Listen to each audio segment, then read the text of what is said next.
first debate between Hillary Clinton and Donald Trump is in the history books, and it did make history. We now know the numbers. More than 81 million people tuned in, according to preliminary data from Nielsen. As predicted, the most watched debate of all time, and what a show it was.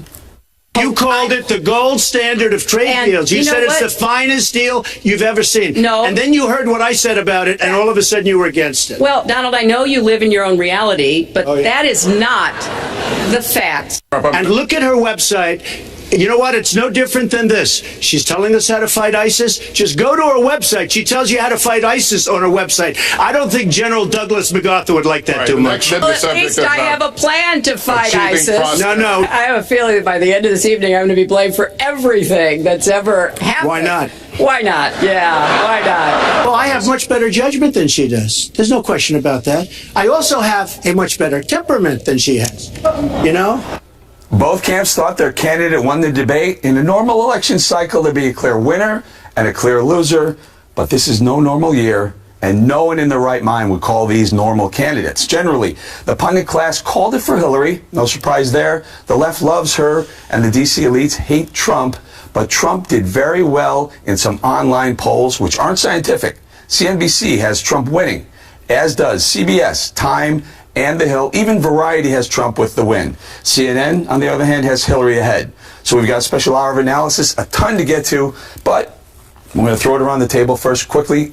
Your original first thoughts on what you saw last night. My first thoughts were, I was in the beginning thinking, wow, 90 minutes, but it went by very quickly, and it sped through, and I was like, okay, wait, are they going to get to this? And so I obviously would have loved to hear, and I think a lot of people at home too, some more discussion. There's so much to get to, so many, meat and potatoes of the election in terms of the economy, in terms of national security. And yeah, I would have liked to see more about, emails, etc. But I think we'll talk about a little bit more about that later. But those are opportunities for a candidate to take as well. Now, besides that, I think that Hillary looked good. She didn't seem like she was sick. She didn't seem like that she was having low energy or low stamina. So I don't know. I think in that sense, she came off as one of the first things I thought when I saw the screen. And I think Trump looked like, he normally does, and he was strong and he seemed comfortable in his own skin. All right, Juan, what are your thoughts, the brief thoughts? Well, to me, there was the commander-in-chief test. Can Donald look presidential? And I didn't see it at all last night. The sniffling, the grimacing, the smirking. And, then... That's a new word. Smirking? Smirking. Well, anyway. And then it seemed to me that when it came to, some very essential stuff, like his business pedigree, she was managed to get under his skin. So the temperament issue, again, highlighted. So I think, it's almost as if you turned off the sound and just watched the screen. At the end, there she is celebrating with her family, shaking hands, smiling. Donald Trump, man, he was gone. He's like a guy that just lost a fight and doesn't want to see or talk to anybody. And then later you hear from people on his own side, maybe we don't do a debate again. So I was in the debate inside listening, and I got to tell you, it's a different experience being inside. It's like a library. You can hear a pin drop inside. You get a much different feel for a debate from there than you do when you watch it on TV. Even if you watch it in a quiet room, the TV cameras have a tendency to pick up things that you don't pick up when you're in the audience. We'll get into it a little bit more later, but I agree with Juan. I think yesterday on the show I said, boy, you should turn the volume off and watch the debate a little. I'll tell you, Trump, in the football games, you watch game film. Right. He should do that. He should go watch that back with the volume off. Maybe a little bit of tip right there. We're going to talk about who won or who lost in a second. Dana, your thoughts? I would say that NBC billed it as the first presidential debate. It was going to be about American prosperity and security, and I thought that there would be a little bit of a lift.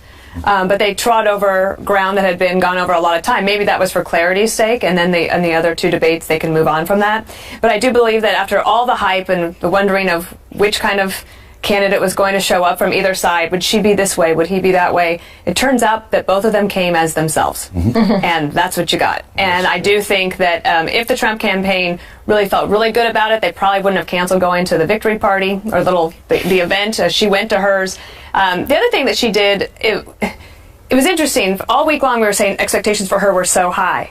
But because of the polls tightening so much, I think in some ways the expectations for him rose a little too much. Now, she didn't put him away by any means. But the other two debates, I think you're going to see that whereas last night he was a little too hot, she was a little too cool, but she probably stopped her slide with Democrats, wobbly Democrats, unenthusiastic Democrats.